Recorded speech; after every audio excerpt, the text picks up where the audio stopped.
My parents weren't fluent in English, so in school, I had to be independent and take initiative. And that's how I handle every project I get.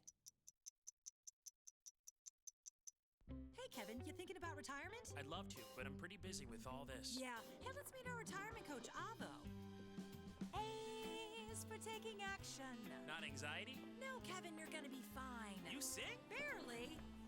V is for variety. And you dance? Sort of. Come on. O is for optimize your savings. Let Avo lead the way. Visit aceyourretirement.org today. Nice.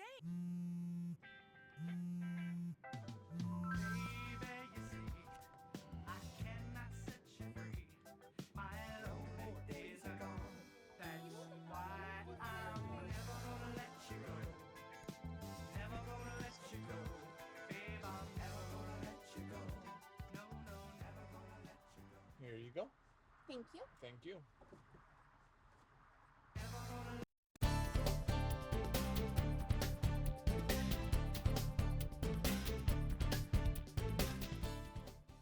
Good evening and welcome to Eagle Eye News at 6. I'm Andrew Coates. And I'm Samantha Avila. A week after Opelika Police first released information regarding a police impersonator, and days after releasing a sketch of the alleged perpetrator, the report has turned out to be false. Opelika Police Department said in a press release Friday afternoon that the alleged report of a police impersonator sexually assaulting a teenage girl in Opelika was all made up. Police used surveillance video from multiple sources to determine that the girl lied about the story. She recanted the story and admitted to lying.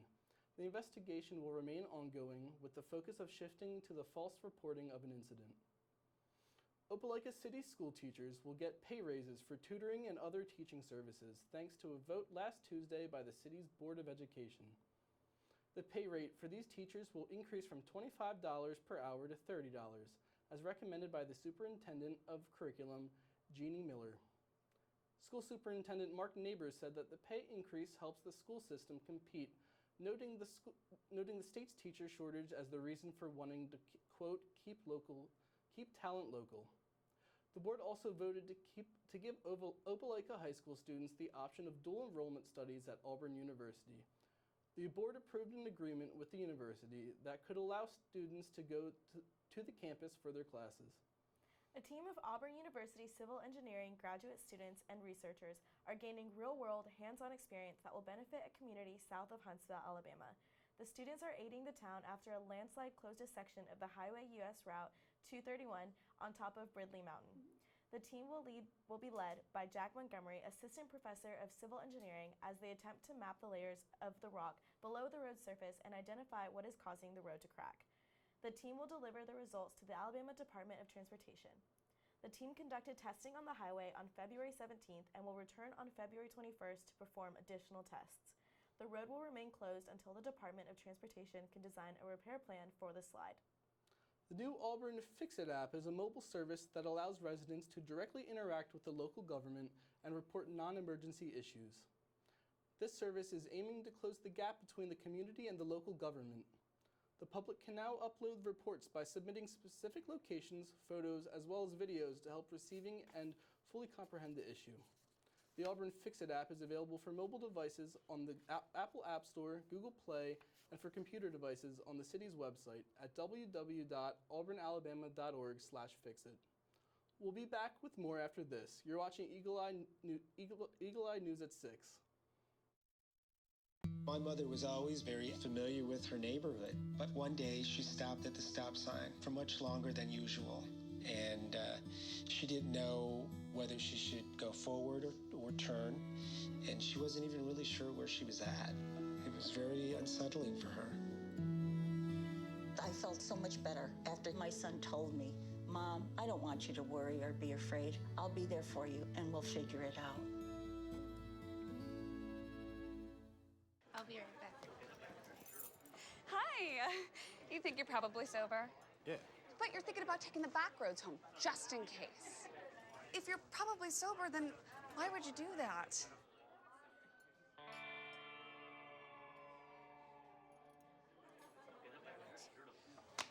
Good choice. Probably okay isn't okay. If you see a warning sign, stop and call a cab, a car, or a friend. That's a full glass of wine. I'll be chatting you later. Bye-bye. Hi. Hoping for a crisp breeze to help keep you alert. Oh, he took a sip of water too. That'll probably help. You were probably gonna turn down the radio too, so you could focus, right? Probably okay isn't okay. Right. If you see a warning sign, stop and call a cab, a car, or a friend. I think the water line is what really drove it home. I blew on him.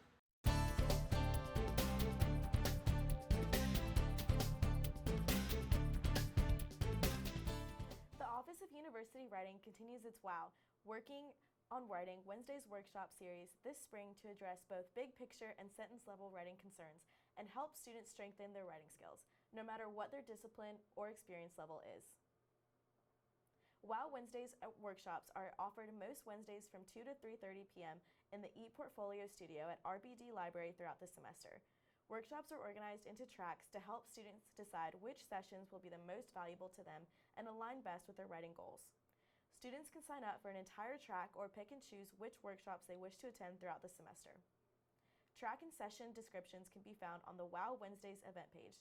Some upcoming topics will include writing an effective IRB protocol on March 4th, visual communication for research on March 18th, and organization and flow in writing on March 25th. To cap off their Unity Week in celebration of Black History Month, the Black Student Union partnered with the Africa Students Association to host its annual panel discussion, Africa Talks, on February 25th in the Student Center. Africa Talks unites the children of both direct and indirect descendants and discusses racial and ethnic tensions between the cultural groups and bridging the gap between cultures. The event was free and open to students, faculty, and staff. Auburn University is continuing its Critical Conversations speaker series with a March 3rd event featuring Porter Braswell, the CEO and co-founder of the technology platform Dropwell. Under Braswell's leadership, Dropwell was formed partnerships with more than 100 of America's leading companies and has facilitated tens of thousands of connections between the Dropwell community members and its clients. Dropwell seeks to help Black, Latinx, and Native American students and professionals unlock opportunities for career advancement. Braswell's talk will take place at 5 p.m. March 3rd in the Mel Classroom Building, room 2550, furthering Auburn's commitment to encouraging conversations around intellectual diversity, inclusion, and free speech in higher education. Auburn's journalism program in the School of Communication and Journalism in the College of Liberal Arts is featured on the 2020 Best Colleges list. The rankings are first to be based on median early career salary data over 5 million graduates from the U.S. Department of Education's Resource College Scorecard. Based on over 100,000 college degree programs, the rankings represent the most comprehensive collection of data-driven college rankings available to date. The rankings help prospective students make a cost-benefit analysis before choosing a school and major. The 25 schools on the list offer the top journalism bachelor's degrees based on median alumni salaries 1 year out of college. Auburn's journalism program is number 22 on the list. The State of Alabama Engineering Hall of Fame inducted 6 new individuals on February 22nd, including 3 Auburn University alumni at the Bryant Conference Center in Tuscaloosa. This year's inductees from the university include Lena Ducharme from the class of '86, a chemical engineering major and a president of ExxonMobil Upstream Integrated Solutions, Kenneth Kelly from the class of '90, an electrical engineering major and chairman and CEO of First Independence Bank, and David Mobley from the class of '61, also an electrical engineering major and consultant for eChata research and science applications. This week's pet of the week is Truffles. You'll never meet a dog as sweet as her. Truffles is a 4-year-old pup who loves to cuddle and be your shadow wherever you go. She loves peanut butter and is very calm, easygoing, and attention-loving dog. Truffles is spayed up to date on vaccinations and is microchipped. We'll be back with more after this. My mother was always very familiar with her neighborhood, but one day she stopped at the stop sign for much longer than usual, and she didn't know whether she should go forward or turn, and she wasn't even really sure where she was at. It was very unsettling for her. I felt so much better after my son told me, "Mom, I don't want you to worry or be afraid. I'll be there for you and we'll figure it out."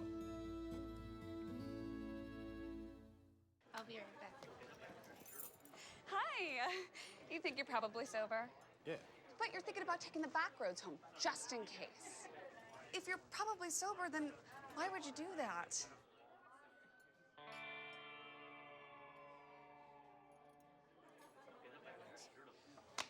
Good choice.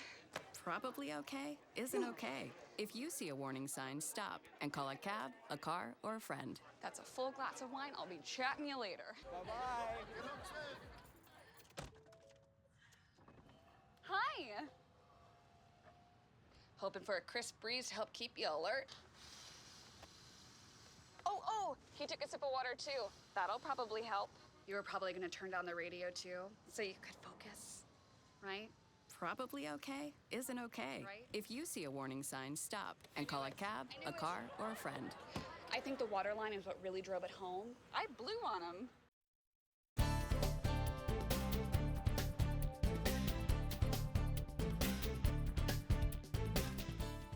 The Alabama primary for the 2020 presidential election is tomorrow, and Eagle Eye will be holding a special Eye on the Primary show. We will be covering all the Democratic primaries across the nation, seeing just how many delegates will be going to the Democratic presidential nominees. We will also be following the Republican Senate race here in Alabama to see who will face off against Doug Jones in November. Here's a preview of what is to come.